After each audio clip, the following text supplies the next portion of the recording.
I just finished doing an initial cleaning of everything within the driver's side front wheel well. It's just an initial cleaning, and then for the caliper itself I'll have to do some additional cleaning. And then the other thing that I did is I put some penetrating oil, some PD Blast, on the I think those are 15/16 bolts.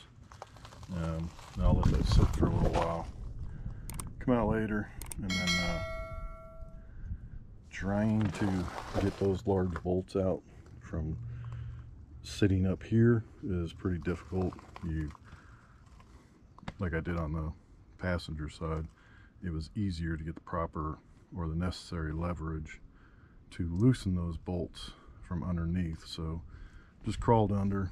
I do have a jack stand and a jack still up underneath the truck, so it's a little bit of redundancy just to make sure the truck doesn't fall on me, especially when you're trying to remove bolts that are pretty tight. And I am using a ratchet with a metal extension pipe that gives a lot of additional leverage when loosening those bolts up. All right, so you can take these connectors off.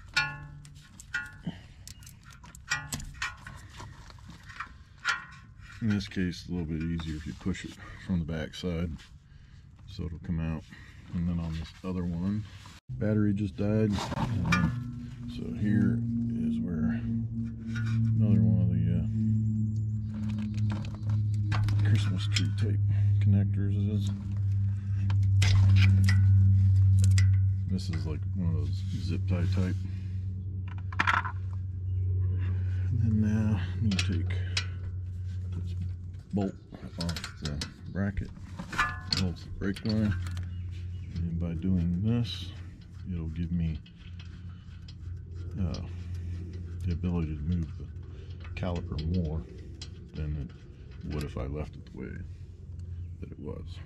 So I'll pull that off, put this bolt back in just so I don't lose track of it.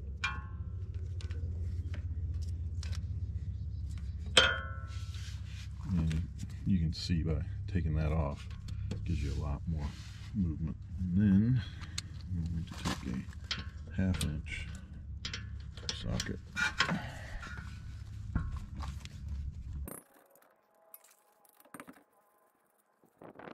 I had commented when I was doing the other side that it was odd that these two 1/2 inch bolts that hold the caliper in didn't have any Loctite or thread lock on them, but this side doesn't have any either. And I don't know if that's just an oversight or they just didn't do it. Go ahead and take the caliper off, and for now I'm going to set it right back there.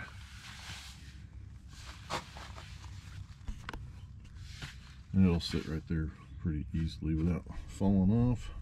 And the reason why I'm putting it back here is because I need to get these two bolts off the caliper bracket. First, I'm going to remove the brake pads. The way that you remove these is pull it forward and then pull out. And because these brake pads are already bedded to these brake discs, I am going to mark this one with an O, just so I know this one goes to the outside. I don't need to mark the other one because it'll be obvious where that one needs to go. Alright, yeah, in order to get the brake disc off, I do have to remove this portion of the brake caliper. So this now becomes the fun part. And as I had said previously, if you have an impact wrench and you can get it in there, that'd be the best way to do it. But you can't really get too much leverage up here with a regular wrench and socket. So the best way, at least for me, is to be underneath with the truck having a jack stand underneath it, and also the jack itself continuing to support the truck, less likely that the truck will fall. And I am going to use a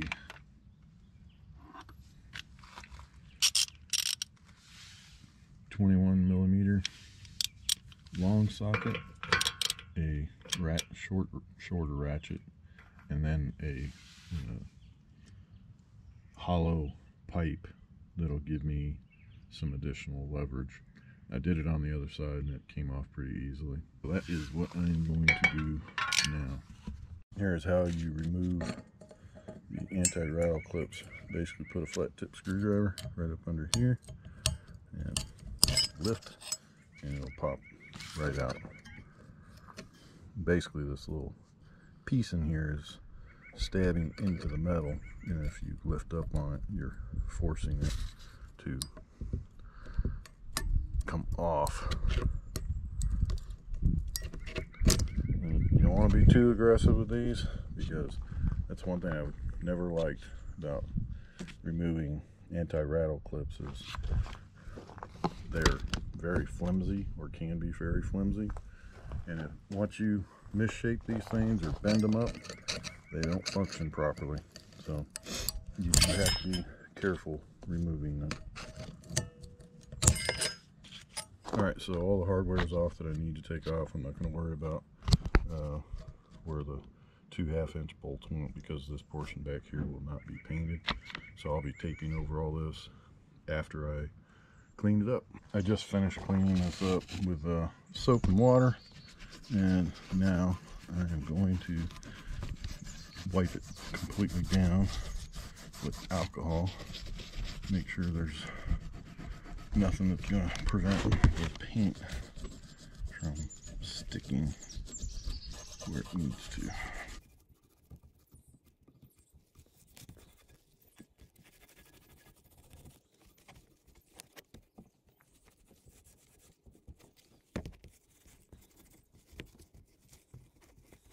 After I get it all wiped down, put tape on it so that I only paint portions that I need to.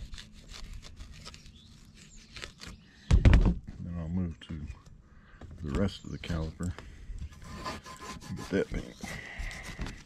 This is the easy, well, besides having to put tape on it, this is the easy part because I'm using spray paint.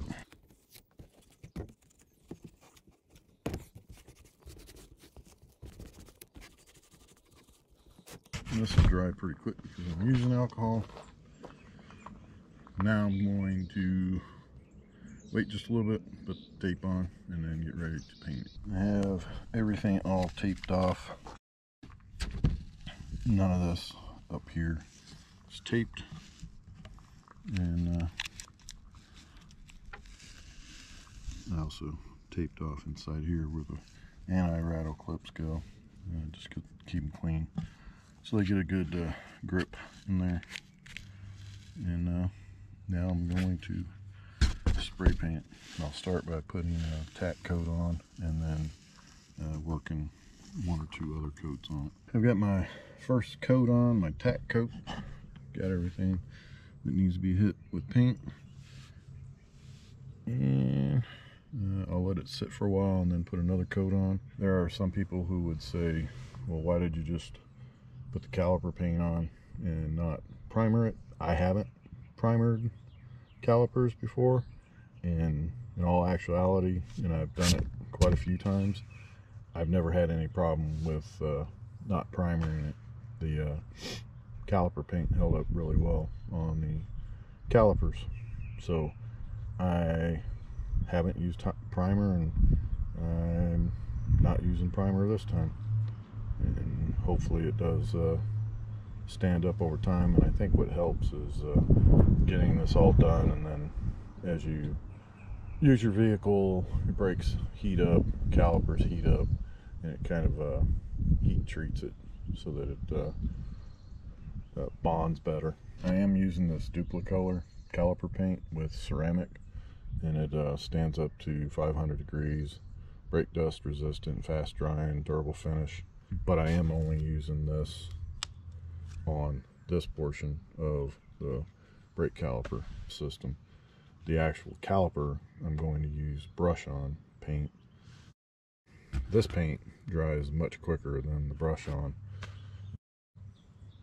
but the one thing you'll notice is that because this is spray paint, the coats will be thinner, so you will have to put more coats on because you can really see the texture of the metal using the spray caliper paint. When you use the brush on, it gets smoother quicker with less coats. I think with the brush on, I do one initial coat and then one more, so a total of two, and it comes out with a pretty smooth finish.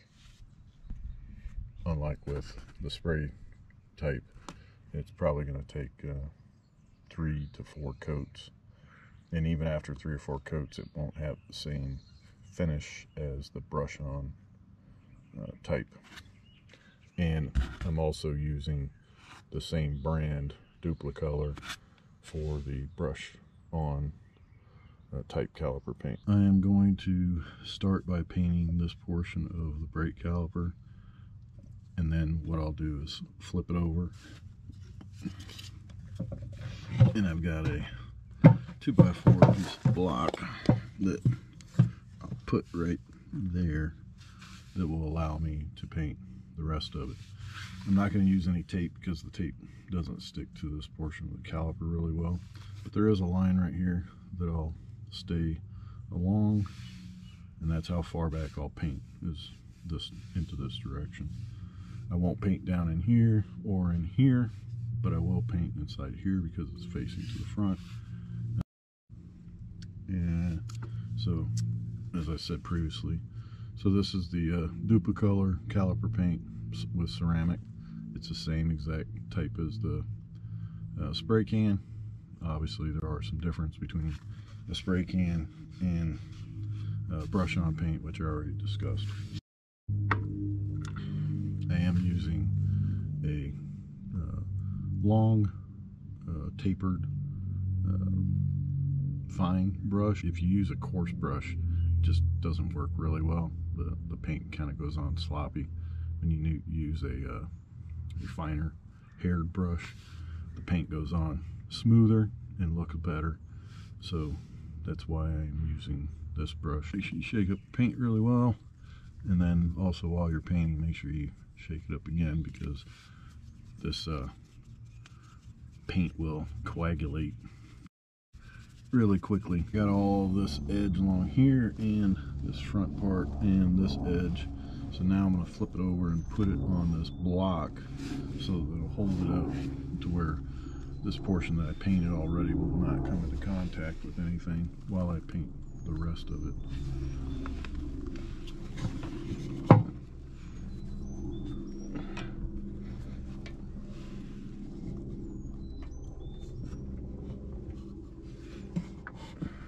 That keeps all this off anything, and now I can just paint the rest of this and be done with it. I've removed all of the tape from this caliper, and now I'm going to put this portion of it back on the truck.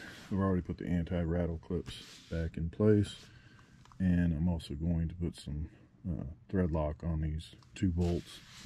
This piece is completely dry because it was the spray paint. This portion of the caliper still needs another coat because you can kind of see some different shades in the paint, so that one needs to get an additional coat. But I am losing light and it is getting colder. Now I think that's contributing to this not drying as fast because it is still kind of tacky, and I don't want to attempt to paint it while it's tacky because then it'll just look like crap when I'm done. So I'm going to put this portion back on, and then I'll put a coat on that and probably just let it sit overnight. I'll cover it up and then just let it sit overnight and dry, and then finish putting it back together tomorrow. Got the caliper sitting in here temporarily so I can tighten these bolts, and then I'll take it back off, finish painting it, and then probably just let it sit and dry overnight and put it back on in the morning. I got the 21mm bolts tightened down pretty good. Now I'm just going to remove this portion of the caliper, put it back down here so that I can put that second coat on it and let it dry. And then once I do that, since it'll be over here, I'll push it back some, and then I'll put the brake pads back in on both sides. I've got the second coat of paint on this caliper, and now what I'm going to do is put the brake pads back on. And as I stated previously, because these are being reused, I want to make sure they go back into the same place that they were before. So this one has an O on it for the outside, and then again, I need to emphasize this, and hopefully you can see it. Right here is a little hook. That hook has to go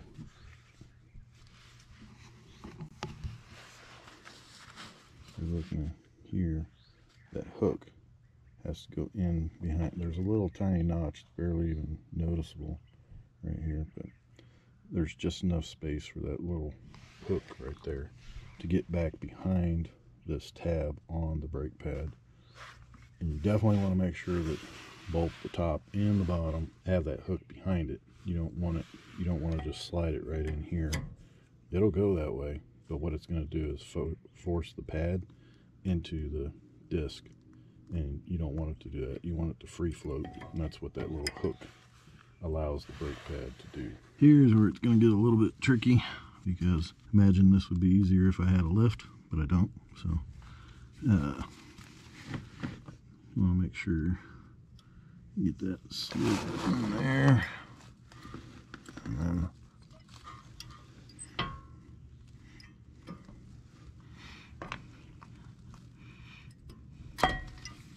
same thing there.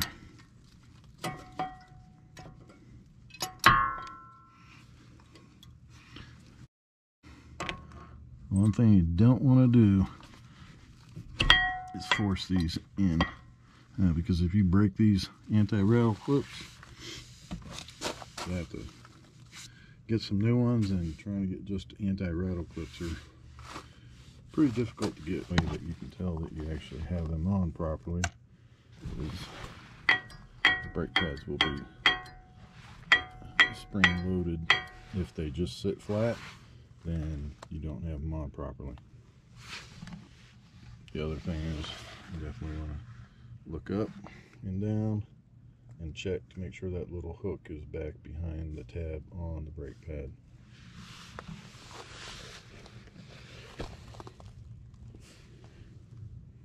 It would suck to get this all put together and not realize that that little tab, that little hook's got to be back behind the tab on the pad, because then you'll have to disassemble everything and put it all back together again.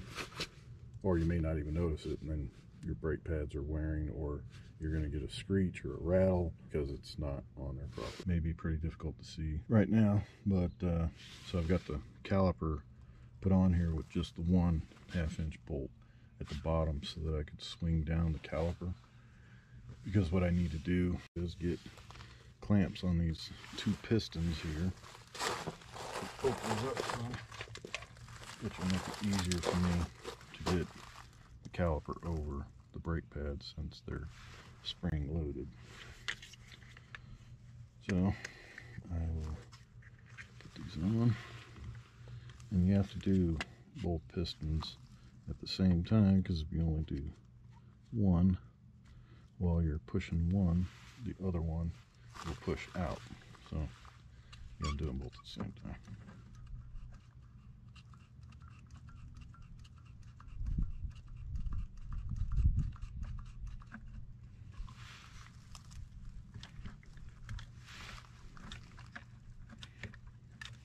And I do have the cap on the fluid reservoir for the brake fluid loose, so that these will push in easier, and they are.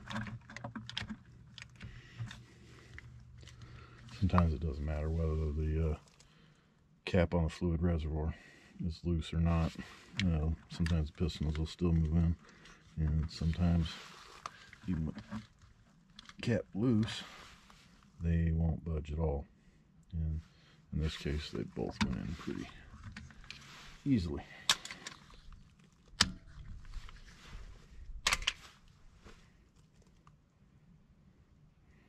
So now I can slide the caliper, and I have to be very careful with this because this portion of the caliper is still wet.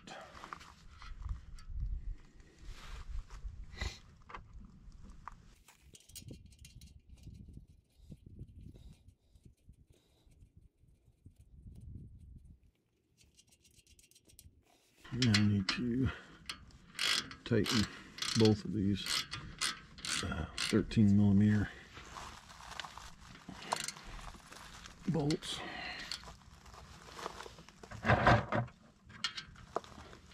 While also being careful not to touch the caliper.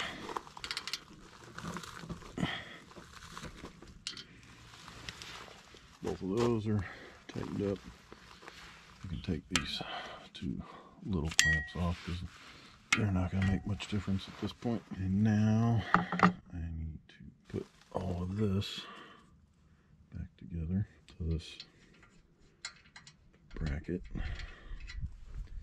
for the brake line and these additional lines here. There is a tab here on the bracket and then the hole for the bolt to go into so that it holds it at the proper angle. And this is a 10mm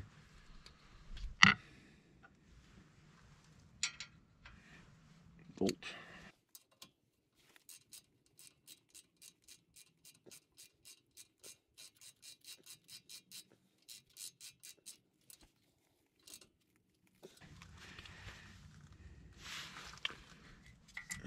Okay, so this cable will plug into the bracket here.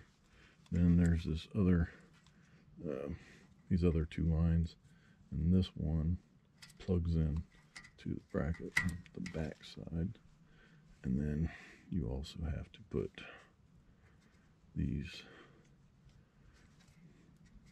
this line into these little holders that keep it in place. And that is it. Everything's back in place. I am going to put the tire back on it, even though this is still wet. I'm going to put the tire back on it because I feel a little more comfortable not having the truck up on the jack and jack stand. So I'm going to put the tire back on and let it dry overnight.